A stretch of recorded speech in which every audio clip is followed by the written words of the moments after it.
Hello everyone, my name is Vicky Negi and welcome to my YouTube channel Education for Everyone. Friends, हमने last की videos में class 9th history का chapter 1 start किया था जो है फ्रेंच रिवॉल्यूशन, राइट?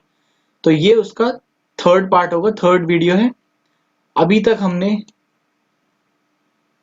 जो पढ़ा है उसमें हमने देखा था कि जो फ्रेंच रिवॉल्यूशन हुई थी उसके क्या रीजंस थे। एक ओवरव्यू देखा था कि कैसे फ्रेंच रिवॉल्यूशन हुआ, है ना?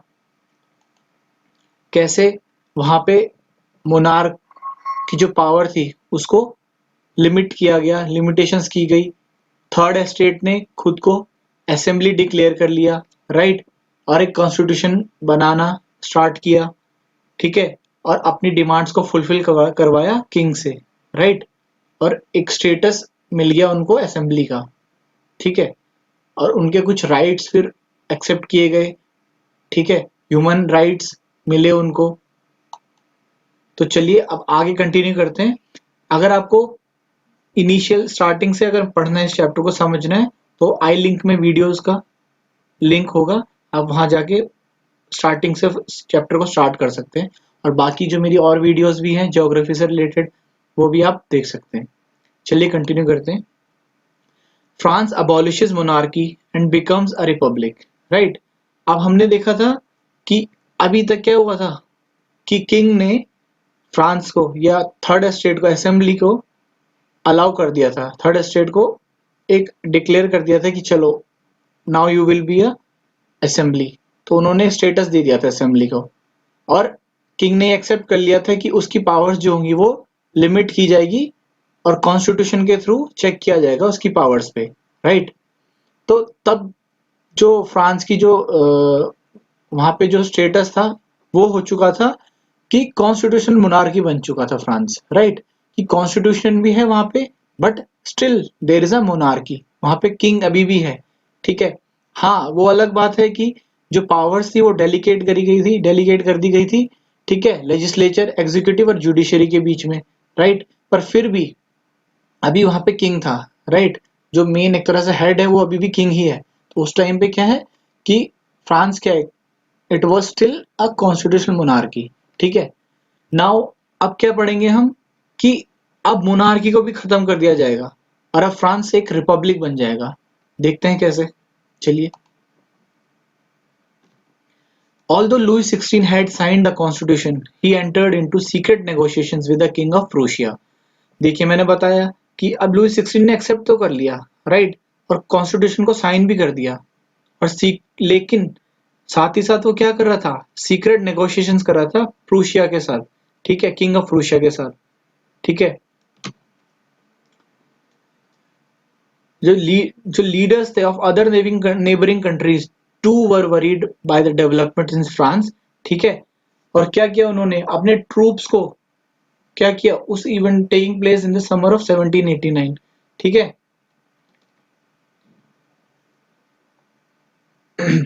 क्योंकि फ्रांस में काफी ज्यादा रिवॉल्यूशनरी एक्टिविटीज हो रही थी, ठीक है? जो वहां के लोग थे, सिटीजन्स थे, लोगों को अपने राइट्स के बारे में पता चल रहा था, वहां पे उनको राइट्स मिल रहे थे, वो उसके लिए आवाज उठा रहे थे, रिवोल्ट्स कर रहे थे। तो इससे क्या है, अदर जो नेबरिंग कंट्रीज है वहां पे भी लोगों को पता चलने लगा। इससे जो क्या है, जो रूलर दूसरी कंट्री के भी थे वो भी इस चीज से परेशान थे कि जो इवेंट्स फ्रांस में हो रहे हैं कहीं वो उनके कंट्री में भी ना हो और लोग उनके अगेंस्ट, रूलर के अगेंस्ट ना खड़े हो जाएं। Before this could happen, the National Assembly voted in April 1792 to declare war against Prussia and Austria. ठीक है? अब अगर ये हो जाए तो फिर तो जो उनका जो कॉन्स्टिट्यूशन का जो एक्चुअल लाने का जो बेसिस था वही खत्म हो जाएगा। तो इससे पहले ही जो है नेशनल असेंबली ने वोट किया और अप्रैल 1792 को डिक्लेयर कर दिया war against Prussia and Austria, ठीक है? इन दोनों कंट्रीज के अगेंस्ट वॉर डिक्लेयर कर दी नेशनल असेंबली में, जहां राजा इनके साथ इन कंट्रीज का नेगोशिएशन कर रहा था ताकि लोग राजा के अगेंस्ट ना हो, ठीक है? रिवोल्ट ना करे। लेकिन इसको असेंबली पहले ही समझ चुकी थी और उसने ये होने नहीं दिया और वॉर डिक्लेयर कर दी, राइट? इन कंट्रीज के against thousands of thousands of volunteers thronged from the provinces to join the army. They saw this as a war of the people against kings and aristocracies all over Europe. अब काफी लोगों ने, thousands of people, ठीक है, उन्होंने volunteer किया, वो army join की उन्होंने, ठीक है, प्रोविंसेस में अपने, और they saw this is a war of people.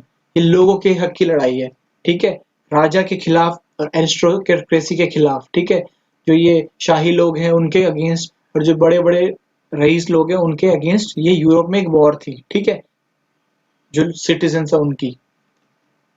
Along the patriotic songs they सैंग was the martial, ठीक है। अब बहुत सारे, अब देखिए जब रिवोल्ट होता है, ठीक है, ये जब क्रांति होती है, एक नेशनलिज्म के लिए जब कुछ करते हैं, तो हमारी बहुत सारी चीजें होती है जिनसे हम अपने आप को एक्सप्रेस करते हैं, ठीक है, वो एंगर भी हो सकता है, ठीक है, वो रिवोल्ट भी हो सकता है, और वो हमारी राइटिंग्स, स्पीचेस, या हमारे खुद के जो एक्सप्रेशन हम एज अ सॉन्ग की तरह से ला सकते हैं, ठीक है।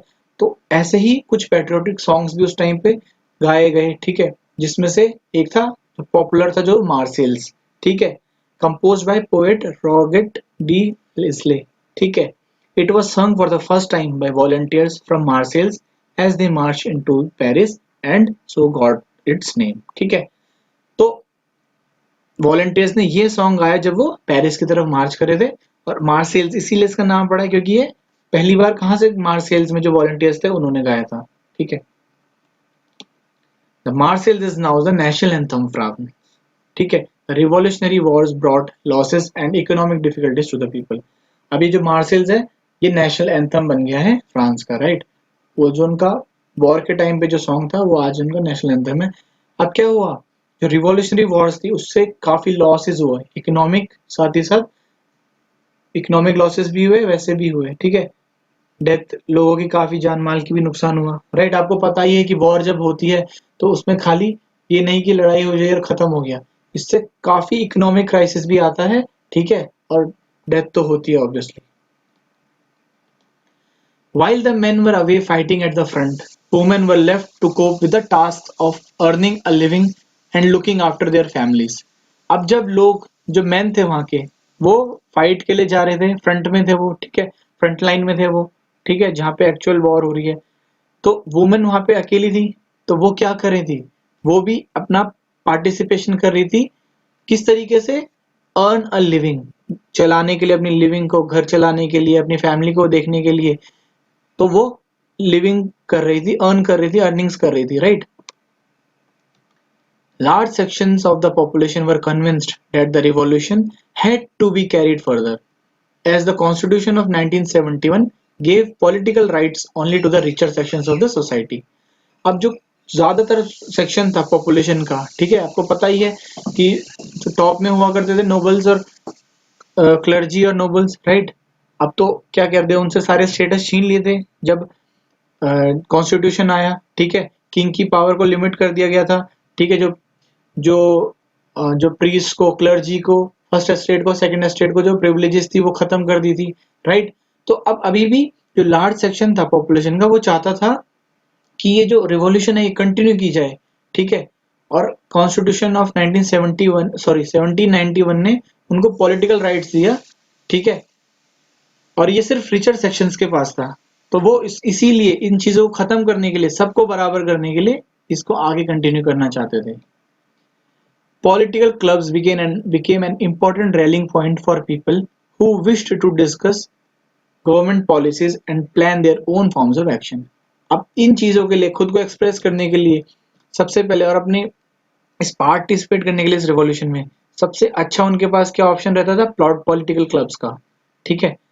उसमें क्या करते थे, वो रैलीज करते थे, लोगों के बीच में डिस्कशन होती थी, गवर्नमेंट की पॉलिसीज के बारे में बात की जाती थी, और वो अपना प्लान करते थे कि अब क्या फ्यूचर एक्शन किया जाए, right. The most successful of these clubs was that of the Jacobins, which got its name from the former convent of Saint Jacob in Paris. अब इन सारे क्लब्स में सबसे जो इम्पोर्टेंट था, जो सबसे फेमस था, ठीक है, वो और सक्सेसफुल भी था, वो था द जैकोबिन्स क्लब, ठीक है। इसका नाम पड़ा है, जो फॉर्मर कॉन्वेंट था पुराना, सेंट जैकब इन पेरिस, ठीक है, उसके नाम पे पड़ा है। Women too, who had been active throughout this period, formed their own clubs. अब वुमेन ने भी, मैंने बताया कि पार्टिसिपेट कर रही थी, राइट, इस रेवोल्यूशनरी मूवमेंट में, तो उन्होंने भी अपना पार्टिसिपेशन किया, और थ्रू आउट दिस मूवमेंट में जो वुमेन थी उन्होंने भी खुद के अपने क्लब्स बनाए। The members of the Jacobin Club belonged mainly to less prosperous sections of the society. They included small shopkeepers, artisans such as shoemakers, pastry cooks, watchmakers, printers, as well as servants and daily wage workers. ठीक है ना? तो जो Jacobin club था उसमें जो third state के basically जो थर्ड स्टेट में भी जो सप्रेस पीपल थे, ठीक है, जो बहुत लोअर सेक्शन में आते थे, जिसमें आपके जो कम प्रॉस्पेरस लोग हैं सोसाइटी के, चाहे वो छोटे शॉपकीपर हो गए, आर्टिसंस हो गए, शू मेकर्स हो गए, पेस्ट्री कुक्स हो गए, वॉच मेकर, प्रिंटर्स, सर्वेंट्स या डेली वेज वर्कर, ये सब आते थे जैकोबिन क्लब में। तो बेसिकली वो जो थर्ड स्टेट के अंदर भी जो लोअर सेक्शन था, ठीक है, सबसे ज्यादा उसको रिप्रेजेंट करता था जैकोबिन क्लब। ठीक है, चलिए। Their leader was Maximilian Robespierre. A large group among the Jacobins decided to start wearing long-striped trousers similar to those worn by dock workers. This was to set themselves apart from the fashionable sections of the society, especially nobles who wore knee breeches. अब जो ये Jacobin club है, right, इसके जो leader था वो था Maximilian रॉबेस्पेरे, और ये जो उनका ग्रुप था उसने क्या डिसाइड किया कि वो लॉन्ग स्ट्रिप्ड ट्राउजर्स पहनेंगे, ठीक है, similar to those worn by dock workers, जो डॉक पे, बंदरगाह पे, ठीक है, जो वर्कर्स काम करते हैं उनके जैसे जो ट्राउजर्स होते हैं, स्ट्रिप्स, धारियों वाले, पट्टियों वाले जो ट्राउजर होते हैं वो पहनना शुरू करेंगे, ठीक है, और खुद को वो अलग दिखाएंगे या अलग रखेंगे उन लोगों से जो फैशनेबल है, लोग हैं सोसाइटी के, या स्पेशली नोबल्स, क्योंकि नोबल्स का जो पहनावा था वो अलग होता था लोअर सेक्शन के लोगों से, ठीक है। हु वोर नी ब्रीचेस, ठीक है, नी ब्रीचेस पहनते थे, उनको आपने देखा होगा, पुरानी मूवीज में देखा होगा कि उनका पहनावे का तरीका, उनके घुटनों तक बूट्स वगैरह होते थे, नी ब्रीचेस होते थे, उनका ट्राउजर्स उनके बिल्कुल आपने बॉडी फिटेड होते थे, देखा होगा आपने मूवीज में, राइट। तो इसीलिए उन्होंने जैकोबिन्स ने खुद को इस सोसाइटी से अलग दिखाने के लिए जो है लॉन्ग स्ट्राइप ट्राउजर्स पहनना शुरू किया, right. It was a way of proclaiming the end of power wielded by the wearers of knee breeches. अब ये एक एंड ऑफ पावर का दिखाने का तरीका था, किन से? वियरर ऑफ नी ब्रीचेस से, जो लोग नी ब्रीचेस पहनते थे उनसे हटके दिखाने का कि अब इनकी पावर नहीं है, हम भी अब अपने राइट्स के लिए खड़े हो चुके हैं, ये जैकोबिन्स बताना चाहते थे। These Jacobins came to be known as the Sans-Culottes, similarly meaning those without knee breeches. ठीक है, अब जो जैकोबिन्स थे उनको क्या कहा जाने लगा? Sans-Culottes। अब Sans-Culottes का मीनिंग क्या है? Those without knee breeches, right? जो नी ब्रीचेस के बिना है, ठीक है, जो नी ब्रीचेस नहीं पहनते, तो जैकोबिन्स को ये नाम पड़ गया। Sans-Culottes men wore in addition the red cap that symbolized liberty. ठीक है, अब जो Sans-Culottes थे, मैन जो लोग थे, वहां के जो आदमी लोग थे, वो ट्राउजर्स तो पहनते ही थे, ठीक है, लॉन्ग स्ट्राइप ट्राउजर्स, साथ ही साथ वो रेड कैप भी पहनते थे, ठीक है। रेड कैप सिंबल है फ्रांस का लिबर्टी का, राइट। फ्रांस के और भी काफी पॉलिटिकल सिंबल्स थे, आगे की स्लाइड्स में देखेंगे हम, जो कुछ ना कुछ चीज को रिप्रेजेंट करते थे वहां के, right. Women however were not allowed to do so, women को ये अलाउ नहीं किया जाता था। In the summer of 1792, the Jacobins planned an insurrection of a large number of Parisians who were angered by short supplies and high prices of food. अब जो 1792 का summer था, हमने देखा था, इस एक्सट्रीम समर भी आया था, ठीक है, क्रॉप्स फेल हो चुकी थी, होर्डिंग्स हो रही थी, तो काफी लोगों में गुस्सा था, ठीक है, वो सेम चीज चल रही है, अभी कंटिन्यू हो रही है, राइट। तो जैकोबिन्स ने प्लान किया एक insurrection of a large number of Parisians who were angered by short supplies and high price of food. अब जो पेरिसियंस थे, पेरिस के लोग थे, उन्होंने एक ग्रुप बनाया बहुत बड़े लार्ज स्केल पे, और हाई प्राइसेस और शॉर्ट सप्लाईज के अगेंस्ट खड़े हो गए, ठीक है। On the morning of August 10th they stormed the palace of Tuileries, ठीक है, उन्होंने एक तरह से हमला बोल दिया, किस पे? द पैलेस ऑफ ट्यूलरीज पे, massacred the king's guards and held the king himself as hostage for several hours. ठीक है, उन्होंने किंग के गार्ड्स को खत्म कर दिया और किंग को खुद हॉस्टेज बना लिया काफी घंटों तक, right. Later the assembly voted to imprison the royal family, बाद में जो असेंबली थी उसने रॉयल फैमिली को जेल में बंद करने का वोट किया।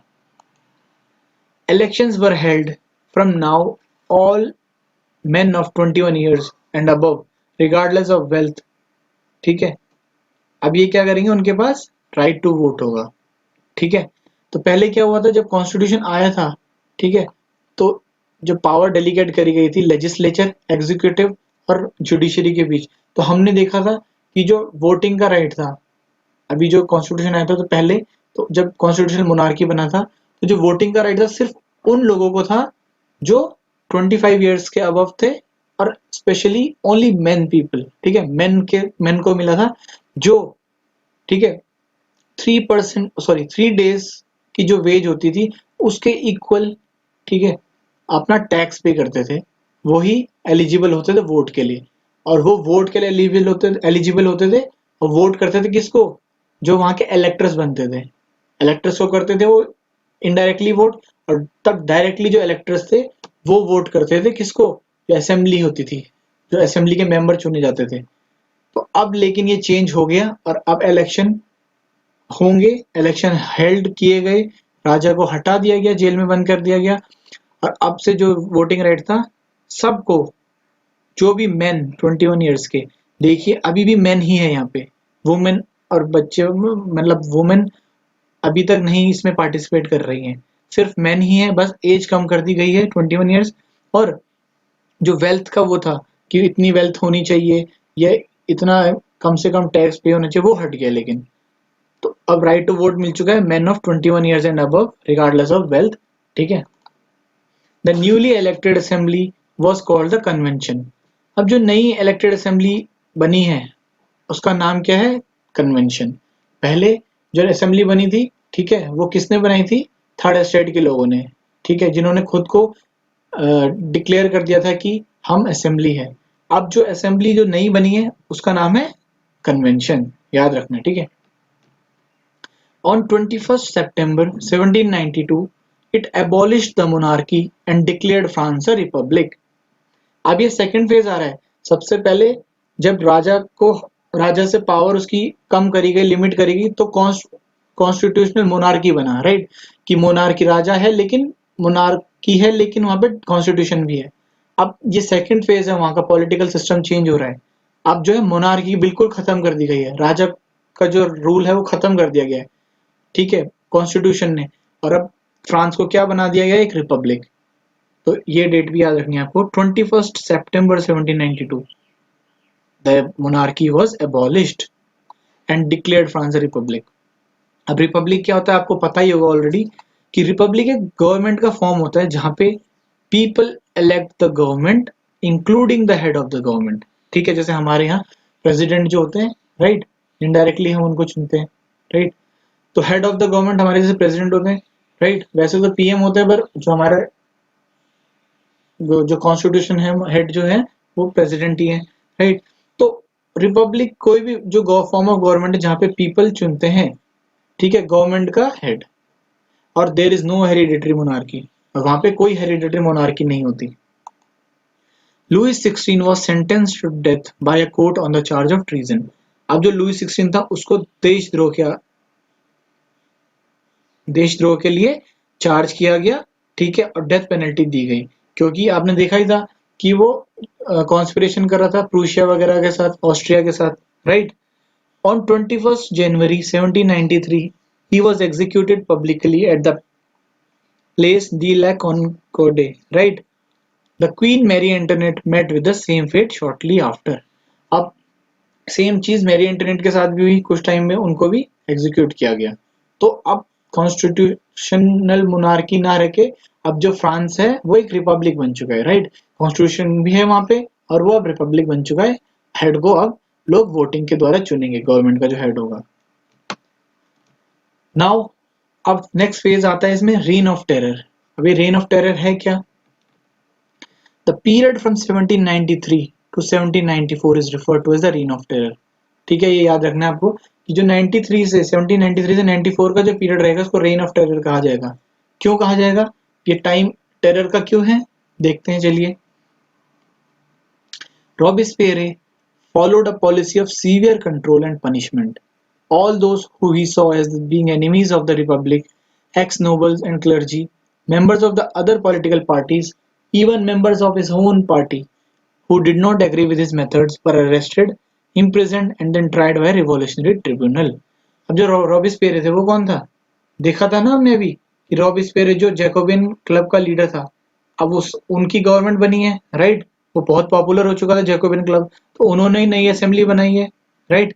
तो अब वो पावर में आ चुके हैं। अब उन्होंने क्या किया, एक्सट्रीम पॉलिसीज उन्होंने शुरू कर दी लाना, जिसमें क्या किया उन्होंने, कंट्रोल किया और पनिशमेंट दी काफी। किनको? जो जो भी उनको अपने एनिमीज लगे रिपब्लिक के लिए, जैसे कि नोबल्स, क्लर्जी, ठीक है, ये जो टॉप मोस्ट आपके एस्टेट थे, ये हमने देखा ही था। Members of other political parties, even members of own party, और जो दूसरी पार्टी के मेंबर्स थे और साथ ही साथ उनकी खुद की पार्टी के भी, जो रॉबेस्पियर की पार्टी के थे, अगर वो भी उसके मेथड से एग्री नहीं करते थे तो उन लोगों को अरेस्ट किया जाता था, जेल में बंद कर दिया जाता था और उनके ऊपर ट्राई किया जाता रिवोल्यूशनरी ट्रिब्यूनल के द्वारा, ठीक है, उन पर केस चलाया जाता था। If the court found them guilty they were guillotined. अब गिलोटिन क्या है, ये दिख रहा है आपको स्ट्रक्चर, और आपने मूवीज में भी देखा होगा, राइट? गिलोटिन क्या होता है, ये पोल्स होते हैं, ये ब्लेड होती है ऊपर, ठीक है, यहाँ पे सर रखा जाता है और बीहेड कर दिया जाता है, सर अलग कर दिया जाता है धड़ से, तो दैट इज गिलोटिन, राइट? तो ये फ्रांस में ये किया जाता था। The guillotine is a device consisting of two poles and a blade with which a person is beheaded. It was named after Dr. Guillotine who invented it.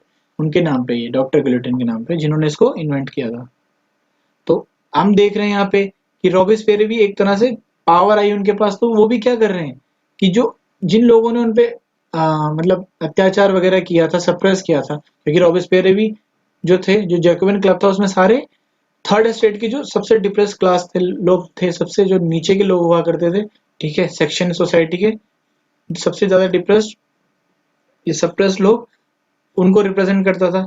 तो इन्होंने अब उन लोगों के खिलाफ जो पहले ऊपर नोबल्स और क्लर्जी, जो टॉप मोस्ट एस्टेट के लोग थे, जिन जो इन पे वो करते थे, जुल्म करते थे, अब इन्होंने उनके साथ भी वही चीज करना शुरू कर दिया।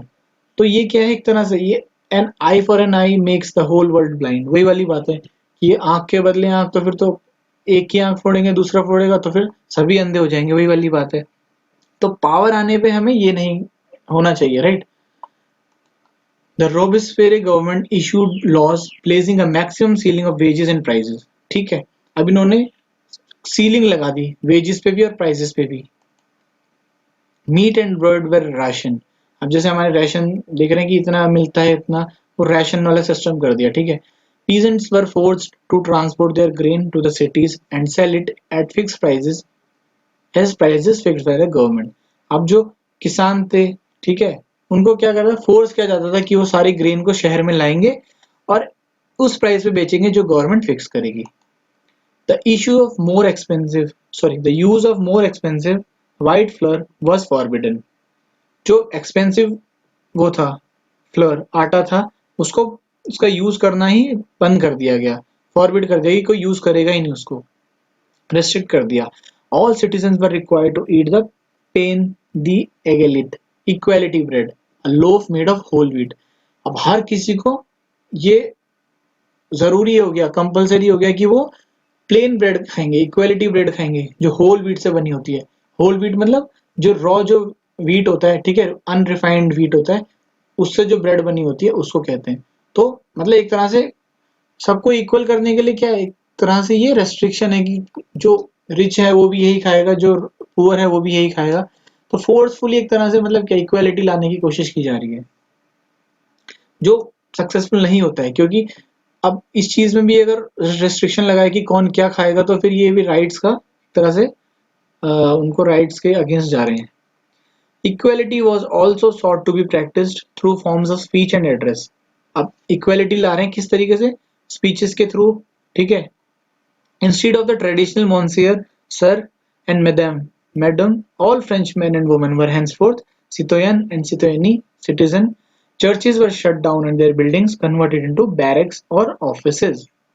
अब जो पुराने टाइम में ट्रेडिशनली जो फ्रांस में मॉन्सियर या मैडम कहा जाता था, मॉन्सियर मीन सर कहा जाता था, या मैडम मैडम को, तो ये सब बंद कर दिया गया और अब से सबको क्या बोले जाने लग गया, सितोयन एंड सितोयनी, सिटीजन मतलब एक तरह से, ठीक है। और चर्चेस को शट डाउन कर दिया गया, उनकी बिल्डिंग को बैरेक्स और ऑफिसेज में कन्वर्ट कर दिया गया। ठीक है, तो ये रीन ऑफ टेरर इसीलिए कहा जा रहा है कि यहाँ पे जो रॉबेस्पियर थे उसने बिल्कुल स्ट्रिक्ट कंट्रोल कर रखा था। ठीक है, अब ये चीजें थी जो Robespierre pursued his policies so relentlessly that even his supporters began to demand moderation. अब इतनी क्रूर थी, इतनी मतलब स्ट्रिक्ट थी कि जो उसके सपोर्टर्स थे वो भी अब मॉडरेशन मांग रहे थे कि अब थोड़ा हल्का किया जाना चाहिए, मॉडरेट करा जाना चाहिए, इतना एक्सट्रीम नहीं होना चाहिए। Finally, he was convicted by a court in July 1794, arrested and on the next day sent to guillotine. तो फाइनली उसका भी सेम अंजाम हुआ जैसे लुई 16 का हुआ था। उसको कोर्ट ने कन्विक्ट किया 1794 को, अरेस्ट किया और अगले दिन उसको गिलोटिन कर दिया गया। ये कुछ नेशनल सिंबल्स है फ्रांस के। ठीक है, ये ब्रोकन चेन है। ठीक है, ये बंडल ऑफ स्टिक्स हैं। ठीक है, ये आई है, आई ऑफ नॉलेज। ठीक है, ये जो रॉयल फैमिली के पास होता था, राइट, ये रिंग है, ये कैप है, ये फ्लैग है वहाँ का ट्राई कलर। ठीक है, ये लेडी विद विंग्स, तो ये रिप्रेजेंट करता है फ्रीडम को। ये चेन, ब्रोकन चेन, ये जो बंडल ऑफ स्टिक्स है कि यूनिटी दिखाता है कि अकेली जो स्टिक है अगर उसको तोड़ना चाहे तो इजीली टूट जाएगी, लेकिन एक यूनिटी हो, अगर मिलके कोई काम किया जाए तो वो पॉसिबल है, उसको ब्रेक नहीं कर सकता कोई। ये आई ऑफ नॉलेज है, राइट, कि मतलब नॉलेज हर तरफ होनी चाहिए, इसमें इग्नोरेंस नहीं होगी इसकी वजह से, राइट। ये रॉयल फैमिली के पावर को शो करता है। ठीक है, तो ये जो रूलर्स थे, नोबल्स थे या ऊपर के लोग थे, उनका वो दिखाता है रूल को। ये रिंग है जो इन्फिनिटी को दिखाता है कि नो एंड। ठीक है, इसका कोई अंत नहीं है। ये रेड कैप हमने देखा ही है, फ्रीडम को, जो फ्री हो रहा है, लिबर्टी हो रही है, तो वो रेड कैप पहनना शुरू करे थे, जैकोबियंस ने स्टार्ट किया था। लेडी विद विंग्स, जैसे हमारी कंट्री में भारत को माता की तरह रिप्रेजेंट करते हैं, ठीक है, माता मानते हैं, तो सेम वहां पे भी वो लिबर्टी, उनकी जो एक तरह से गॉडेस ऑफ लिबर्टी है ये, with wings, lady with wings. और ये उनके नेशनल जो कलर है, नेशनल कलर्स हैं, blue, white and red, France का ये। ठीक है, now a directory rules France. अब देखिए, अब रॉबेस्पियर का भी एंड हो चुका है, राइट, तो अब क्या होगा वहां पे, अब कौन रूल करेगा वहां पे फ्रांस में। The fall of Jacobin government allowed the wealthier middle classes to seize power. A new constitution was introduced which denied the vote to non-property sections of the society. अब रॉबेस्पियर का भी and हुआ, right. Jacobian government भी अब starting में तो बहुत popular थी। ठीक है, जो रूलर था, रूलर इन द सेंस जो वहां का उनका लीडर था, ठीक है, जो गवर्नमेंट में आया था रॉबेस्पियर, वो भी अब अनपॉपुलर हो गया। ठीक है, उसका एंड हुआ पावर का। अब एक जो हम पढ़ते हैं आज के टाइम में मिडिल क्लास कहते हैं, सेम उसी मिडिल क्लास का बर्थ हुआ। वो मिडिल क्लास पावर में आने लगी, वो ज्यादा पॉपुलर होने लगे, और अब उन्होंने कॉन्स्टिट्यूशन नया फ्रेम किया। ठीक है, उन्होंने नया कॉन्स्टिट्यूशन इंट्रोड्यूस किया जिसमें उन्होंने डिनाई कर दिया vote to non property sections of the society, कि अब वो लोग वोट नहीं करेंगे जिनके पास प्रॉपर्टी नहीं होगी। तो अभी थोड़ा सा एग्जाम्पशन मिला था, छूट मिली थी कि वोटिंग राइट होगा जो उन लोगों को होगा 21 ईयर्स के मैन। ठीक है, और अब कोई प्रॉपर्टी वगैरह का कोई सिस्टम नहीं होगा। पर दोबारा से अब मिडिल क्लास लोग आए, उन्होंने क्या किया, नया कॉन्स्टिट्यूशन इंट्रोड्यूस किया जिसमें वोट का जो राइट होगा वो नॉन प्रॉपर्टी सेक्शंस को नहीं मिलेगा सोसाइटी के। It provided for 2 elected legislative councils. अब जो नया कॉन्स्टिट्यूशन आया उसमें 2 इलेक्टेड लेजिस्लेटिव काउंसिल्स होंगी, right. These then appointed a directory, तब वो अब वो डायरेक्टरी अपॉइंट करेंगी, and executive made up of 5 members. ठीक है, तो 2 इलेक्टेड लेजिस्लेटिव काउंसिल होंगी जो क्या करेगी, एक डायरेक्टरी को वो करेंगी, देन एग्जीक्यूटिव जो होगा वो 5 मेंबर से बनेगा। ठीक है, this was meant as a safeguard against the concentration of power in one man executive as under the Jacobins. ये किस लिए किया गया कि जो वन मैन एग्जीक्यूटिव था जैसे रॉबेस्पियर है, ठीक है, गवर्नमेंट तो थी लेकिन सारे जो एग्जीक्यूटिव का हेड है एक तरह से एक ही पर्सन के पास है जो था रॉबेस्पियर है, तो उससे क्या हो, पावर एक के पास ही कंसेंट्रेट हो गई। इसको डिकंसेंट्रेशन करने के लिए या डेलीगेशन करने के लिए पावर, ताकि एक के पास न रहे, उसलिए किया गया 5 मेंबर के एग्जीक्यूटिव बनाए गए। However the directors often clash with the legislative council, लेकिन इसमें भी क्या है, जो डायरेक्टर्स थे वो उनके क्लैश होते रहते हैं लेजिस्लेटिव काउंसिल के साथ। Who then sought to dismiss them, और उससे क्या होता था, वो डिसमिस कर दिए जाते थे। The political instability of the Directory paved the way for the rise of military dictator. अब डायरेक्टरी भी इंस्टेबल रही, ठीक है, डायरेक्टरी भी अच्छे से रूल मतलब गवर्नमेंट नहीं चला पाई, और इससे क्या हुआ, इस इंस्टेबिलिटी से, पॉलिटिकल इंस्टेबिलिटी से फ्रांस में एक राइज होने वाला है, ये राइज हुआ मिलिट्री डिक्टेटरशिप का, मिलिट्री डिक्टेटर का, नेपोलियन बोनापार्टे, राइट। ठीक है, एक आर्मी का जो रूलर होता है, राइट, जो आर्मी का रूलर होगा वो लीड करेगा अब, मिलिट्री डिक्टेटर जो था नेपोलियन बोनापार्टे, हमने सुना ही है उसके बारे में, ठीक है। Through all these changes in the form of government, the ideals of freedom, of equality before the law end of fraternity remained inspiring ideals that motivated political movements in France and the rest of Europe during the following century. इससे क्या हुआ कि जो ये instability थी France में, ठीक है, पॉलिटिकल इंस्टेबिलिटी, इसने ये जो equality of right, fraternity, freedom, ये जो सारी चीजें थी, ह्यूमन राइट्स और ये राइट्स ऑफ सिटीजन्स, इसको कंटिन्यू करते रहे, इंस्पायर करते गए इन आइडल्स को, जो फिलोसफर्स थे और जो रिवोल्यूशनरीज थे, और धीरे धीरे धीरे करके लोग इस रिवॉल्यूशन में बढ़ते गए, रिवोल्ट करते रहे, तभी जाके फाइनली इतने टाइम बाद फ्रांस को एक अच्छी स्टेबल गवर्नमेंट मिली है, अच्छा पॉलिटिकल स्ट्रक्चर मिला, राइट। तो अभी भी इस मतलब फ्रांस का अभी फेज आना बाकी है, अभी तो ये मोनार्क वाला रूल आएगा अभी इसमें दोबारा, सॉरी डिक्टेटर वाला रूल आएगा दोबारा से, ठीक है। ये थर्ड पार्ट था फ्रेंड्स, इसके बाद में भी एक दो पार्ट और रहेंगे, ठीक है, मोस्ट प्रोबेबली एक रहेगा, दो भी हो सकते हैं क्योंकि अभी चैप्टर काफी है, ठीक है। तो इतना आई होप समझ आया हो आपको। अगर आप स्टार्टिंग से देखना चाहते हैं जब, तो आई बटन में मैं लिंक दे दूंगा या डिस्क्रिप्शन में भी लिंक दे दूंगा, वहां से आप इनिशियल वीडियोस को देख सकते हैं। आई होप आपको ये लेक्चर अच्छा लगा हो, नॉलेजेबल लगा हो। फ्रेंड्स, अगर आप मेरे चैनल पर नए हैं तो please please please do like and share the videos, और चैनल को जरूर सब्सक्राइब कीजिए, काफी हेल्पफुल है, काफी मतलब मैं इसके लिए काफी एफर्ट्स भी करता हूँ आपके लिए अच्छा से अच्छा कंटेंट बनाने की। तो प्लीज चैनल को सब्सक्राइब जरूर कीजिएगा और शेयर कीजिए, बिकॉज ये नॉलेज है सबके लिए हेल्पफुल है, ठीक है, एवरी स्टूडेंट जो स्कूल गोइंग है, साथ ही साथ जो गवर्नमेंट एस्पिरेंट्स है उनके लिए भी। Please like, share and subscribe the channel, learn and help others to learn, ठीक है, खुद भी सीखिए, दूसरों की भी हेल्प कीजिए, सो दैट आपकी भी नॉलेज और ज्यादा स्ट्रांग हो जाए। I hope you liked it. See you in the next video. Bye bye. Take care. Stay at home. Take care of yourself and your family. See you.